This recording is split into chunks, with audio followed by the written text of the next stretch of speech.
Did it work? Praise Jesus!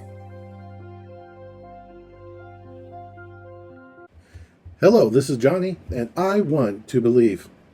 Thank you for joining me today, and the topic is this. Did the Restoration Movement miss its opportunity?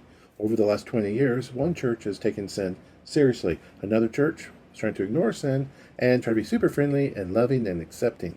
And which one is winning right now in 2026?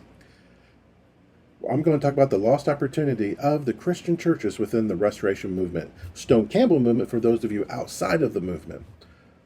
So what happened? I'd like to share from my blog, johnnycox.me. I got a real short thing here, won't take too long. But then I got some comments I want to make, and I'd like to hear your reaction to what I have to say. And I'm wondering, within your tradition, have you experienced a similar thing? And here we go. I want to talk about our lost opportunity. While I don't identify as Catholic, I have been observing the church for decades. And you might find this surprising. The Roman Catholic Church can't keep up with the demand for exorcists due to the rising number of people believed to be possessed. What was once just a haunting tale from my childhood, illustrated in The Exorcist, has now transformed into a concerning reality. Our community has generally dismissed the ideal of modern-day possessions, believing they only occurred during Jesus' ministry. However, thinkers like Jack Cottrell argued that these phenomena persist, and witnessing the alarming growth of evil around us has led me to reconsider. Yep, there's a lot of stuff going on, a lot of evil, a lot of unabashed, in-your-face shamelessness. Why do they do it? It just looks demonic. When you just see evil in everyday people, pure hate, just looking at another person with pure hate because they have a moral standard and they revile that moral standard so much that they'll try to get them fired or get them hurt or slander their reputation. And the thing is, they will slander a Christian's reputation by telling everybody that we hold to good morals, which used to be how you had a good reputation.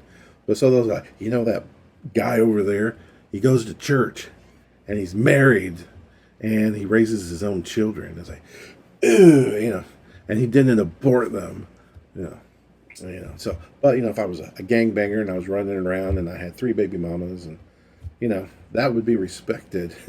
But anyway. Amid all the wickedness surrounding us, there seems to be a troubling lack of repentance and recognition of our societal decline. Instead of rejecting these manifestations of evil, contemporary American culture appears to embrace them, regarding them as liberators. It feels as though hell is our inevitable destination. They're like, yeah, demons, they're real? Awesome. They're going, awesome. That's really good. Okay. Many Protestants have noticed a trend where people are gravitating toward Roman Catholicism and Eastern Orthodoxy. Those who recognize the moral decline often abandon the large, flashy, worldly churches in search of something more grounded in faith and tradition, which they hope to find in these ancient congregations.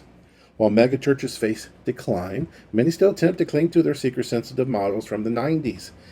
But these efforts continue to falter. As a result, congregations are shrinking, often consisting solely of boomers who may be out of touch with the current spiritual landscape. And they truly are. My own church has embarked on a journey back to those ancient paths of faith and tradition, but sadly, we've lost our way. That used to be our thing. We're saying we're going back to the New Testament church. We're not going to go to Rome. We're going to go to Jerusalem. And we're going to restore baptism for the remission of sins and the Lord's Supper. But no, what we did was we restored what we thought was the most important thing from our childhood. Are you not entertained? That's it. And we just restored what we personally did in our off time as young people. That's sad. Originally part of the Restoration Movement that emphasized timeless truths, many Christian churches have devolved into spaces for pop psychology, entertainment, and social gospel agendas. We had the potential to blend our rich heritage with a biblical foundation, yet we missed our pivotal moment and instead joined the Protestants in the futile quest for church growth trends over the last few decades. Here's the key point. It's interesting to note that this was around the time when the Roman Catholic Church began increasing its number of exorcists. It's telling, isn't it? They took sin seriously, and they were supposed to be in decline, but now that we have the best of everything, and the opportunity is there for all this technology and all these talented, I don't like to say the word pastor, but all these pastor types, all these CEO pastors are so talented and so smooth. And people are now going, I don't really want this. I don't want it. I want Jesus. I want simplicity.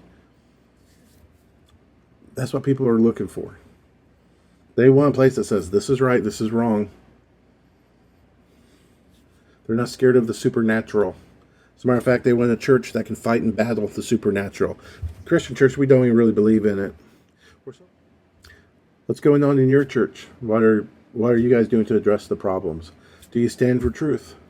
And then and how do you call it out without calling it out every week? Because once you do start calling it out, it just gets worse and worse every week. At a certain point, you can't call it out too much because you'd have nothing else to talk about. Is there a way that we can be real about the situation, but not let it dictate, control what we do in the church, but be a church that realizes that that's the world and then here's the sanctuary? Let me know what you think. Appreciate it. This has been I Want to Believe. God bless.